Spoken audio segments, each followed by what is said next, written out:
የኢቲቪ ፓርላማ የቴሌቪዥን ቻናል ከፍቶ በሙከራ ስርጭት መቆየቱ ይታወቃል። ከሰኞ መስከረም 26 2018 ዓ.ም ጀምሮ ደግሞ የሁለቱን ምክር ቤቶች መክፈቻ ስነ ስርዓት በማሰራጨት ስራውን በይፋ ይጀምራል። የህዝብ ተወካዮች ምክር ቤት የራሱ የቴሌቪዥን ቻናል መክፈቱ የምክር ቤቱን ስራዎች በሚገባ ለህዝቡ ተደራሽ ለማድረግ እንደሚያስችል አፈጉባኤ ታገሰ ጫፎ ገልጸዋል። አንዳንዴ አሁን ሰው ሲያይ የህዝብ ተወካዮች ምክር ቤት የወደ ስብሰባ አድርጎ ውሳኔ ወስኖ የሚሄድ ይመስለዋል።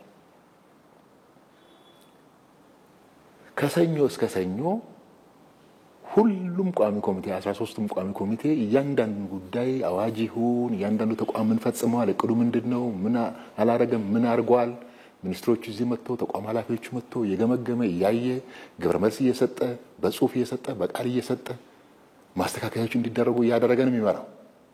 ይሄ ከኋላ የሚሰራው ስራ ብዙ ጊዜ ስለማይታይ በሆነ ቀን መደበኛ ስብሰባ የሚካሄደው በህጋችን መሰረት ማክሰኞና ሐሙስ ነው። መደበኛ ስብሰባ ላይ ወይም ሌሎች ልዩ አስቸኳይ ስብሰባ ላይ ተገናኝተው ብቻ ውሳኔ ብቻ የሚያሳልፍ ይመስላል። እያንዳንዱ ነገር ብዙ ሂደት አልፎ ወደዛ ደረጃ የሚደርስ ነው። የኢቲቪ ፓርላማ ቻናል መከፈት ህዝቡ በምክር ቤቱ ስራዎች ላይ የሚኖረውን ተሳትፎ ይበልጥ ለማሳደግ የሚያስችል መሆኑም ነው የተጠቆመው። ለምንድን ነው እኛ ላይቭ የማናረገው ቀጥታ ስርጭት የማናረገው? ለምሳሌ ምክር ቤቱ የራሱ የፌስቡክ አካውንት አለው። በዛ አካውንት ለምን ቀጥታ እናስተላልፍ? ውይይቶቻችን ቀጥታ እንዲተላለፉ ለምን አናረግም?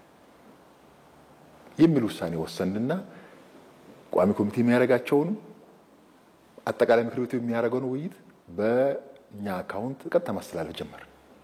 ያ የፈጠረው እዚህም የመነቃቃት ስራው ላይ እንደገና ውጪ ያለው ሰው ለመከታተል እኔ አንዳንዴ አገር ውስጥ ያሉ ሰዎች ዜጎቻችን ብቻ ሳይሆን ከሀገር ውጪ ያሉ ኢትዮጵያውያን ወደ ኢትዮጵያን ሁሉ ይደውሉልኛል። ይሄን ውይይት ሲከታተል ነበር፣ አሁን ሲያልቅ እንዲያይቼ ነው እንደዚህ ብሎ ግብረ መልስ ይሰጣሉ። ይሄ በጣም የሚያበረታታ ነው። ይሄን አይተን ለምንድን ነው ይሄ ከሆነ ሌሎች ሀገሮች ለምሳሌ እንግሊዝን ብንወስድ ቢቢሲ ፓርላመንት ፕሮግራም አላቸው። ህንድ ሀገር ብንወስድ ሎክሳባ ራጅሳባ ብሎ በቴሌቪዥን ፕሮግራም ያስተላልፋሉ። የሁለት ምክር ቤቶቻቸውን ጉባኤዎች ያስተላልፋሉ። እኛ ለምንድን ነው ታዲያ እንደሄን በዚህ ደረጃ ማናረጋው? ይሄን ብናረግ ህዝቡ የበለጠ እንዲሳተፍ እናረጋለን።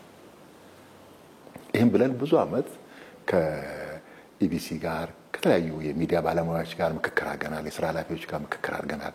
በምን አይነት መንገድ እንሄድ፣ እንዴት እናስተዳድረው፣ ምን አይነት ቴክኖሎጂ እንጠቀም፣ ስቱዲዮ እዚህ ግቢ ይኑረን አይኑረን፣ ኢቢሲ ያለው ስቱዲዮ እንጠቀም ወይስ ምንድን ነው የምናደርገው፣ እዚህ ያለው የሰው ኃይል ምን ይሁን ብሎ ብዙ ሰርተናል። አሁን ይሄ ተሰርቶ እዚህ ደረጃ ደርሷል።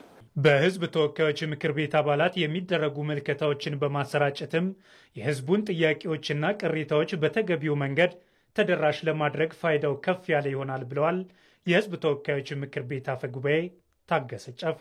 እኛ የህዝብ ውክልና ስራችን ላይ ከመራጭ ህዝብ ጋር በአመት 2 ጊዜ የምናደርገው መድረክ አለ። የተለያዩ ደግሞ ጉዳዮች በሚኖርበት ጊዜ ፕሮጀክቶች አፈጻጸም ይሁን በሚኖርበት ጊዜ ምክር ቤት አባላት ይሄዳሉ፣ ያያሉ፣ ይገመግማሉ፣ ያመጣሉ። እነዚህ ፕሮጀክቶቹ በሚፈጸሙባቸው አካባቢዎች ወይም የተለያዩ እቅዶች በሚፈጸሙባቸው አካባቢዎች ላይ ያለው ህዝብ ምን እያነሳ ነው የሚለው ነገር ቀጥታ እንድናስተላልፍ ያደርጋል። ምን እያለ ነው የሚለው ይሄ ቀጥታ ማስተላለፉ ብቻ ሳይሆን አስፈጻሚው አካል ጉዳዩ ምን እንደሆነ የተፈጸመበት አግባብ እንዴት እንደሆነ እና ደግሞ በዚህ ወቅት የማይፈጸም ከሆነ ለምን እንደማይፈጸም እንዲያስረዳ ያስችላል። ይሄ ምን ይፈጥራል? መግባባት ይፈጥራል ማለት ነው። የኢቲቪ ፓርላማ ቻናል መከፈት እንደ ሀገር የማያግባቡ አጀንዳዎች ላይ እንድንግባባ ለማድረግም የሚኖረው ሚና ከፍ ያለ እንደሚሆን ተገልጿል።